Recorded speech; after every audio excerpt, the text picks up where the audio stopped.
SLI-nya masih bagus lah gitu loh ya, SLI-nya masih bagus. Jadi sehingga caranya adalah dengan mengimplementasikan monitoring ini.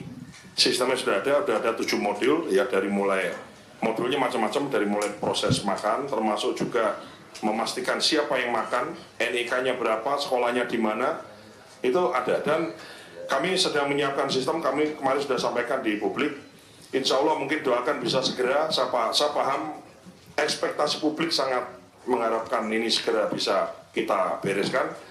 Kasih kami waktu mungkin 1-2 minggu ini, kami berusaha untuk menyiapkan satu portal di mana stakeholder MBG, dalam hal ini yang paling berkepentingan kan adalah sekolah dan orang tua, itu bisa ngecek anaknya yang sekolah di sekolah mana, ibaratnya diberi makan oleh negara dengan menu yang apa, fotonya apa, kandungan gizinya apa, hari ini apa, besok apa, kemarin apa.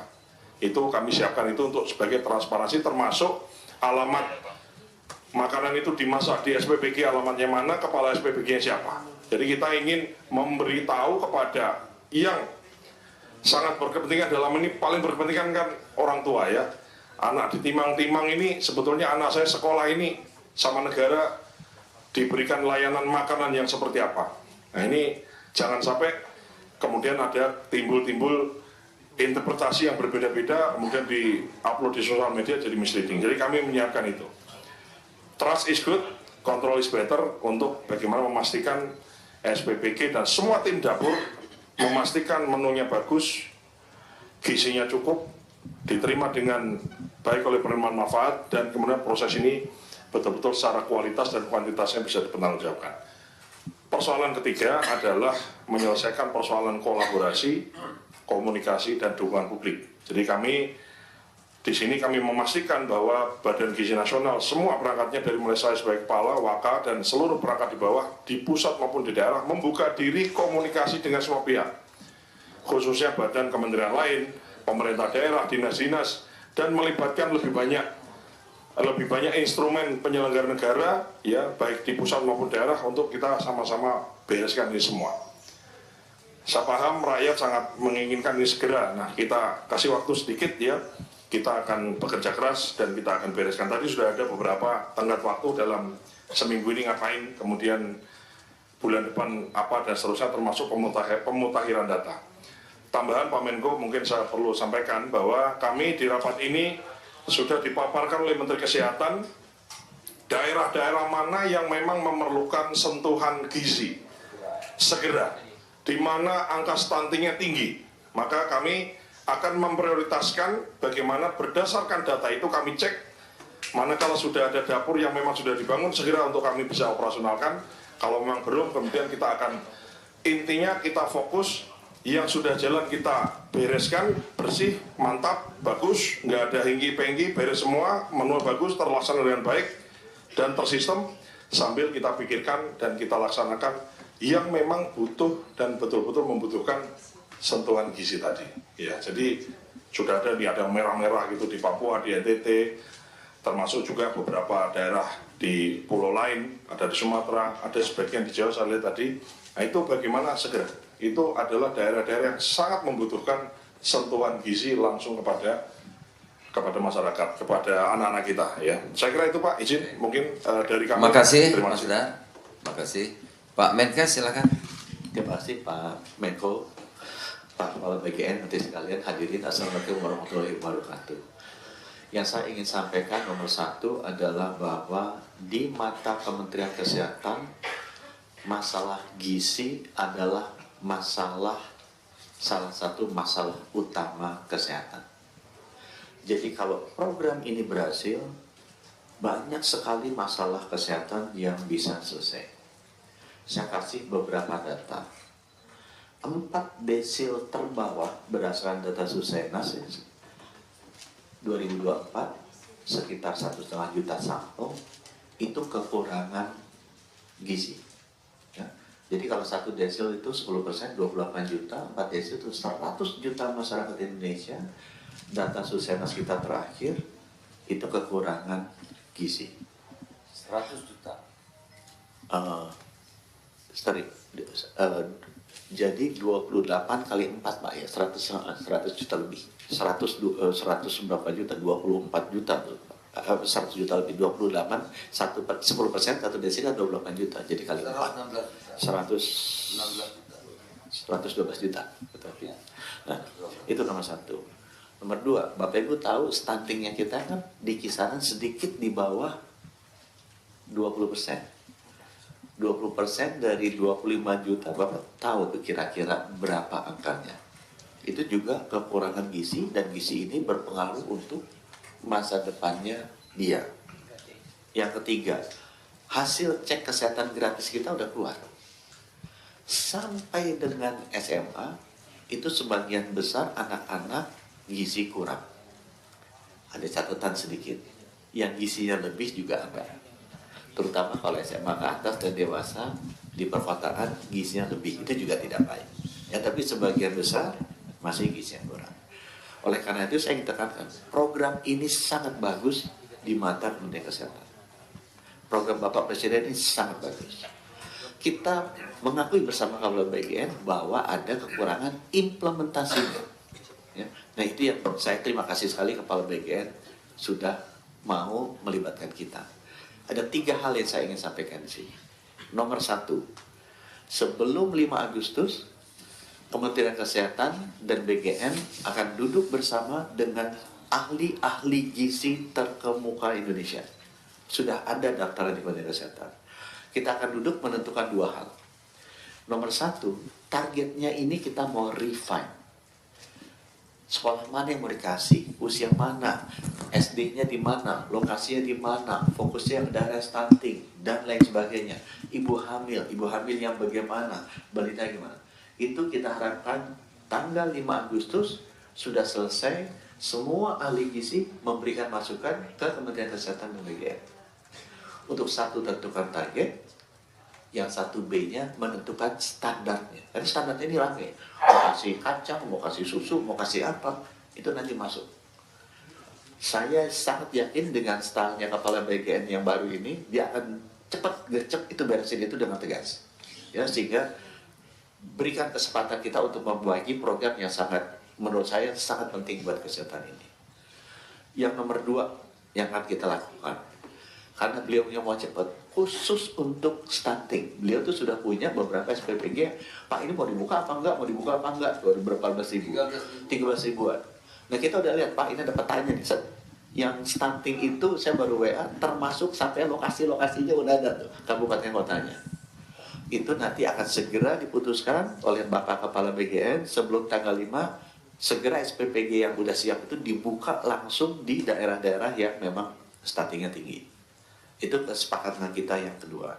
Kesepakatan kita yang ketiga, balik lagi di kesehatan, kita membutuhkan outcome, hasil.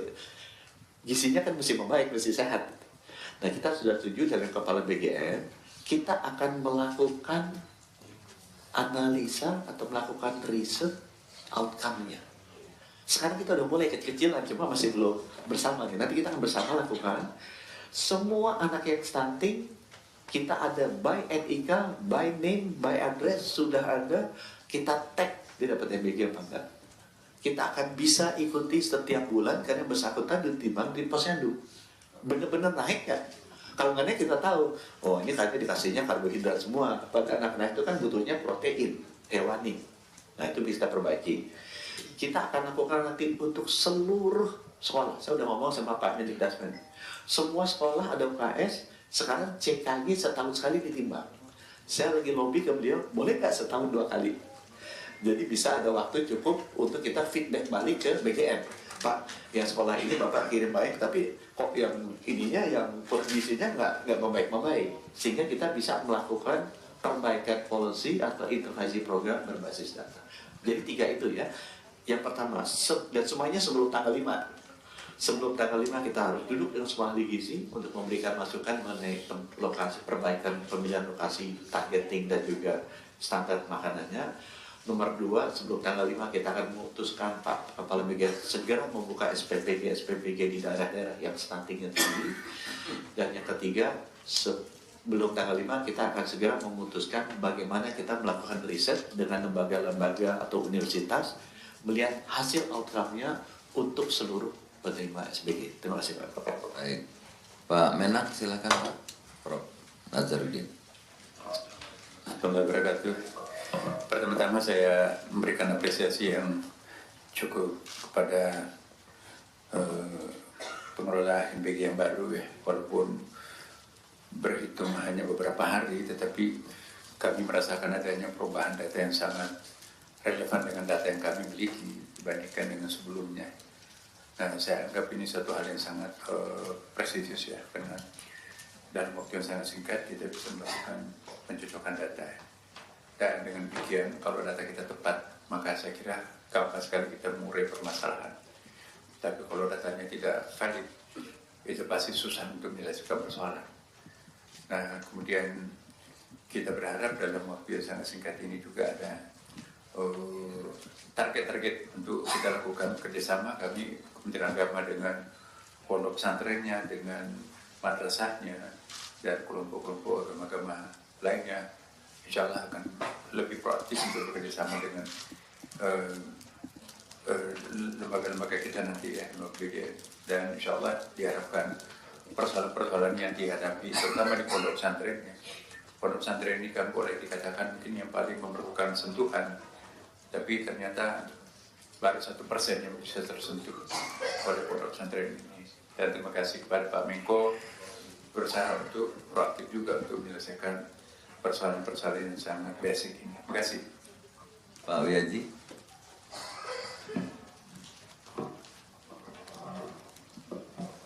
Nambah dikit aja, izin Pak Menko.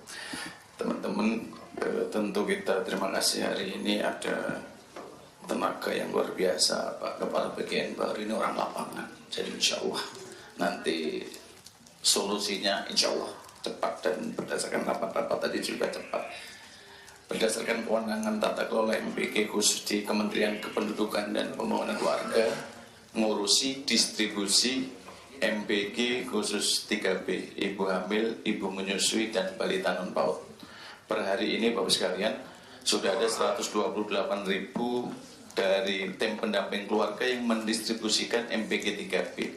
Tentu kesimpulan tadi adalah satu, prioritas stunting, kan ini menjadi kewenangan kita bersama. Yang kedua, sebelum tanggal 5 nanti sudah pendataannya kita sinkron dari anak-anak sekolah, Dikdasmen, dari pondok pesantren, Kemenak, dari Pak Kiai, dan dari ibu hamil, menyusui, dan balita dari kementerian kita. Insya Allah sebelum tanggal 5 pendataannya nanti bisa real, kemudian kita rapikan, dan insya Allah lebih baik ke depan.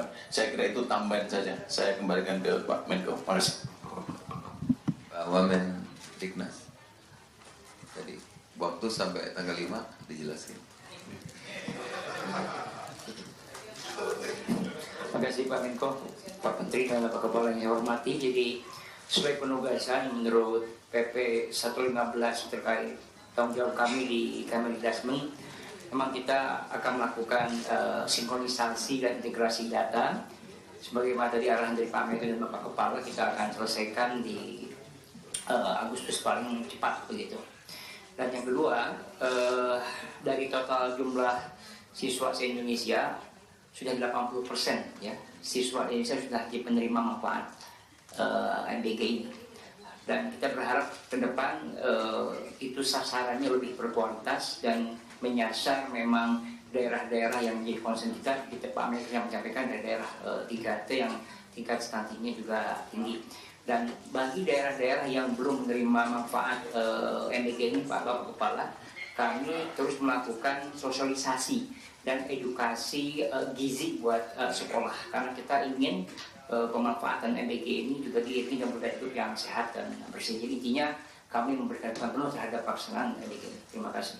Baik, tadi teman-teman sudah dengar semua yang kita rapatkan hari ini. Ada beberapa keputusan penting. Yang pertama, ada titik baru ya, jumlahnya 13.000 lebih. Ya, yang banyak protes itu ada 13.000 lebih. Karena sudah ada yang dibangun, ada yang sudah jadi, ada yang baru 80%. Itu nasibnya bagaimana? Kita bagi dua, yang daerah tertinggal yang tadi digambarkan oleh Mas Dar dan Menkes itu stuntingnya tinggi, kalau dapat kartu merah itu prioritas. Misalnya ya Papua Pegunungan, itu NTT, ya Papua lah, dan NTT ya. Nah ini kita akan selesaikan sebulan ini, kita selesaikan gitu. Dari 13.000 itu sebagian artinya. Nah sebagian besar itu kita perlu waktu 2 bulan. Itu ada di Sumatera, ada di Jawa ya. 3T juga namanya. Ya 13.000 tadi. Sebagian kecil itu yang sangat penting seperti di Papua Pegunungan, NTT dan lain-lain itu kita salah 1 bulan. Sisanya kami akan pelajari perlu waktu 2 bulan. Jadi para teman-teman yang bergerak di bidang ini kalau sudah membaca pengumuman ini nanti harap memahami. Jadi nggak usah datang lagi apa demo lagi ya. Yang jauh itu yang pegunungnya stunting tinggi 1 bulan selesaikan. Yang sisanya 2 bulan akan kita set bentuknya apa nanti kita akan jelaskan berikutnya. Nomor 1. Nomor 2 ya kita pendataan ini 1 bulan juga kita selesaikan. 63 juta penerima 4 itu berapa yang betul ya. Ada 27.000 SPPG berapa yang betul itu sebulannya kita selesaikan. Dan penerima refocusing penerima manfaat, karena perintah Bapak Presiden semua dikasih kecuali tidak mau. Karena kalau kita nggak kasih nanti dibilang pemerintah pilih kasih tidak adil. Semua dikasih tapi kecuali yang tidak mau. Misalnya SMA yang bagus, yang sudah sarapannya bagus, ya nggak apa-apa, itu kan kurang banyak juga. Tapi bukan berarti pemerintah tidak mengasih, tidak. Tapi memang itu bagian dari anak-anak kita yang sudah merasa cukup dan sudah punya kemampuan. Ya, nah ada juga beberapa aturan yang dianggap tidak bagus, tidak layak akan direvisi. Itu juga sebelum 1 bulan akan diselesaikan oleh kepala bagian yang baru. Ya. Saudara-saudara, sebetulnya kalau aturan-aturan sudah lengkap, kita punya Perpres 115 tata kelola program MBG ini dengan baik, dan juga ada Perpres nomor 28 tahun 2025 tentang koordinasi penyelenggaraan program. Jadi MBG ini sebetulnya sudah ada 17 kementerian lembaga dan pemerintah daerah untuk ikut serta membantu. Ya, maka tadi semua senang dengan kepala MBG yang baru, terbuka, hatinya lapang, komunikasinya lancar. Mungkin itu aja sebetulnya dulu yang menjadi mampet. Ya. Dengan ini saya kira kami meyakini mudah-mudahan seminggu, 2 minggu, 1 bulan ini ya separuh masalah-masalah di MBG bisa kita selesaikan. 1 bulan berikutnya semua persoalan yang menjadi sorotan publik insya Allah bisa kita selesaikan. Saya kira demikian. Ada yang tanya? Jangan banyak-banyak, 1 boleh. Ya dari mana? Pak Tio dari Kompas, Pak. Iya, Kompas. Untuk Mas Sudar mungkin kemarin sempat rencanakan adanya memberdayakan kantin sekolah gitu. Apakah tetap modelnya SPPG pendirian dapur-dapur atau juga ingin memberdayakan kantin-kantin sekolah? Mungkin juga bisa dijawab oleh Pak Wamen Dasmen. Bagaimana kesiapan kantin-kantin di sekolah? Jadi saya jawab aja ya, Mas ya. Pertama, kita menyelesaikan yang tadi tuh 27.000 ya. 27.000 itu berapa? Mana sudah jalan bagus, mana yang belum? Ada 8.000 yang belum punya SLHS gitu ya. Nah, kemudian tadi yang tertinggal sudah ada titik-titik yang perlu segera nanti akan dirumuskan bagaimana penyelesaiannya akan diselesaikan karena sudah dibangun juga. Nah, ada 8.000 lebih yang di titik-titik yang Jawa Sumatera, itu kita perlu waktu 2 bulan ya. Caranya seperti apa nanti akan diselesaikan dalam 1 bulan dan 2 bulan tadi itu. Karena kalau dijawab ini bisa nanti jadi simpang siur. Ada lagi?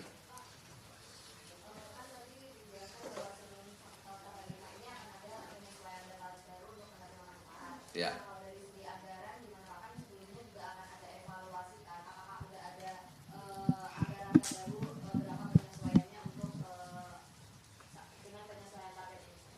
Ya nanti setelah tanggal 5 ketahuan. Karena akan nyusun nanti Menteri Keuangan tuh untuk tahun depan berapa sih perlunya BGN uang ya. Nah, kita datanya kan masih akurat. Setelah tanggal 5 mungkin kita tanggal 8, tanggal 9 bisa rapat lagi di sini. Ya. Terima kasih, selamat siang. Assalamualaikum warahmatullahi wabarakatuh.